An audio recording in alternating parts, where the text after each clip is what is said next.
വീണ്ടും ചർച്ചയിലേക്ക്. ശ്രീ രോഹിത്, തിങ്കളാഴ്ച സമരമാണോ ചർച്ചയാണോ നിങ്ങൾ മുന്നോട്ട് വയ്ക്കുന്നത്?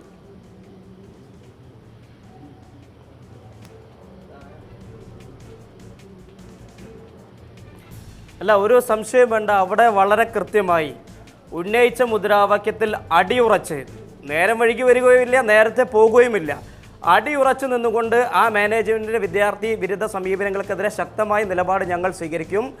SFI എന്ന് പറയുന്ന വിദ്യാർത്ഥി സംഘടന ആഴ്ചയിൽ 2 പേര് കിട്ടിയവരാ. സിഗ്നേച്ചർ ഫെഡറേഷൻ ഓഫ് ഇന്ത്യ, സദാചാര ഫെഡറേഷൻ ഓഫ് ഇന്ത്യ പേര് സംബന്ധിച്ച ആളുകളാണ്. നിങ്ങൾക്ക് രണ്ടുപേർക്കും അങ്ങോട്ടും ഇങ്ങോട്ടും സംഘടനയെ കുറ്റം പറയാനുള്ള അവസരം തന്നു. ഇനി അതുലിന്റെ പ്രശ്നത്തിലേക്ക് വരാം.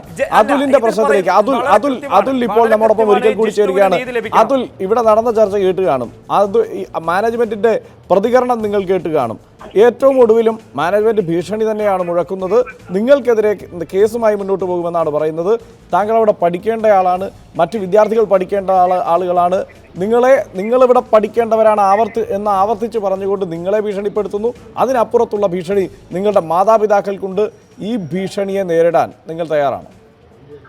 ഭീഷണിയെ നേരിടാൻ ഞങ്ങൾ എന്ന് പറഞ്ഞു കഴിഞ്ഞാൽ ഞങ്ങളെല്ലാം വിദ്യാർത്ഥികളാണ്. ഇവിടെ പഠിക്കാൻ വരുന്ന 10, 20, 21 വയസ്സ് മാക്സിമം വരുന്ന വിദ്യാർത്ഥികൾ മാത്രമാണ് ഞങ്ങളെ സംബന്ധിച്ചിടത്തോളം ഇത്തരം ഞങ്ങളുമായുള്ള ഭീഷണി അതൊന്നും താങ്ങാനുള്ള ശേഷി ഞങ്ങൾക്കില്ല.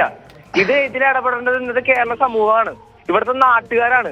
ഇത്തരം ഗുണ്ടകളെ അത് വളരെ കൃത്യമാണ്. അത് തന്നെയാണ് ജയ്ക്ക്, രോഹിത് നിങ്ങളോട് പറയാനുള്ളത്.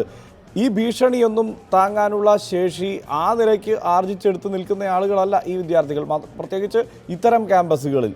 ആ വിദ്യാർത്ഥികളെ സംരക്ഷിക്കേണ്ടത് നിങ്ങളുടെ ഉത്തരവാദിത്വമാണ്. ആ നിലയ്ക്ക് ഈ പരസ്പരമുള്ള പഴിചാരലിനപ്പുറത്തേക്ക് ആ കടമയിലേക്ക് നമുക്ക് കടക്കാം. വളരെ നന്ദി ഈ ചർച്ചയിൽ പങ്കെടുത്തതിന് ശ്രീ വി മുരളീധരൻ,